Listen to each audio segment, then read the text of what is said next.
Hello hi అండి, అందరికీ నమస్కారం. My name is Ram. Welcome to my report YouTube channel. మీకు ఈరోజు ఇంపార్టెంట్ బిగ్ ఇండియా అప్డేట్ ఇవ్వబోతున్నాను అండి. అది రాహుల్ గాంధీ గారు ఓటు చోరీ గురించి చేసే ఒక డ్రామా. అది హైడ్రోజన్ బాంబ్ కాదు, అసలు బాంబే కాదు. దీని గురించి చాలామంది సోషల్ మీడియా యాక్టివిటీస్ ఆ రాహుల్ గాంధీ గారికి సపోర్ట్ ఇవ్వడానికి పిచ్చి పిచ్చిగా ఏదో చేసేస్తే జనాల మీద రుద్దేస్తే జనాలు నమ్మేస్తారని అనుకుంటున్నారు. నా తెలుగులో తులసి చందు గారు కూడా ఉన్నారు.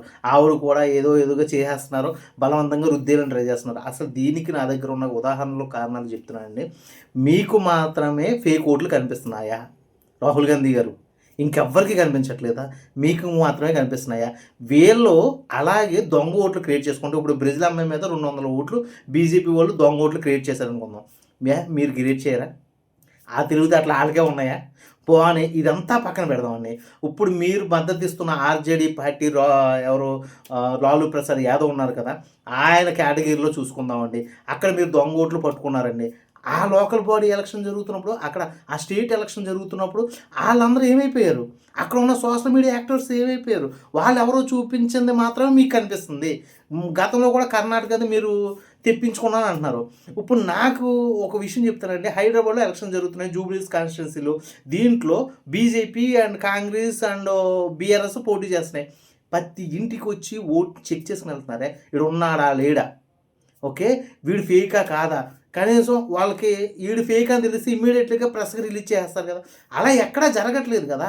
మ్యాక్సిమం కొన్ని ఓట్లు అటు ఇటుగా ఉంటాయి. అంటే ఇప్పుడు నా ఓటు హైదరాబాద్లో ఉండి ఆంధ్రప్రదేశ్లో కూడా ఉందనుకో, అది తప్పు, ఒప్పుకుంటాం. లేకపోతే కొన్ని దొంగ ఓట్లు క్రియేట్ అవుతాయి, ఒప్పుకుందాం.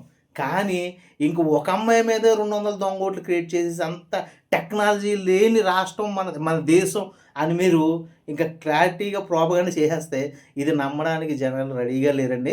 అండ్ తులసి చందు గారు, మీకు కూడా ఒక ఇంపార్టెంట్ అప్డేట్ ఏంటంటే, మీరు అందరూ ఓటు ఐడీస్ని ఆన్లైన్లో పెట్టేయమని చెప్తున్నారు. అమ్మ అలా చేస్తే మన దేశం యొక్క ఐడెంటిటీని పక్క దేశాలకి అమ్మేసినట్టమ్మ. ఓకే, దయచేసి కొంచెం ఆలోచించి స్క్రిప్ట్ రాసుకునేటప్పుడు బాగా చేయండి అమ్మా. ఎందుకంటే మన ఆధార్ కార్డు డీటెయిల్స్ బయటికి వెళ్ళిపోయినాయి అనేసి ఒక టిక్టాక్ యాప్ని చైనా వాడిని బ్యాన్ చేసాం, ఒక అమెరికాని మనం బ్లైమ్ చేసాం. వాళ్ళు ఇప్పుడు మన మీద గొడవకు వస్తున్నారు, H1BC వేసారని ఇంకో రకంగా. అలా చూసుకుంటే మన ఐడెంటిటీ బయటికి వెళ్ళకూడదని కదా. ఏ దేశమైన ఐడెంటిటీ మనం తీసుకుంటున్నామమ్మా? తీసుకోవట్లేదు కదా.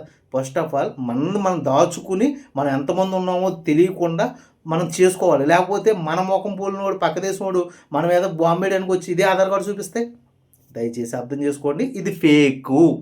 రాహుల్ గాంధీ గారు చెప్పిందంతా ఫేకు.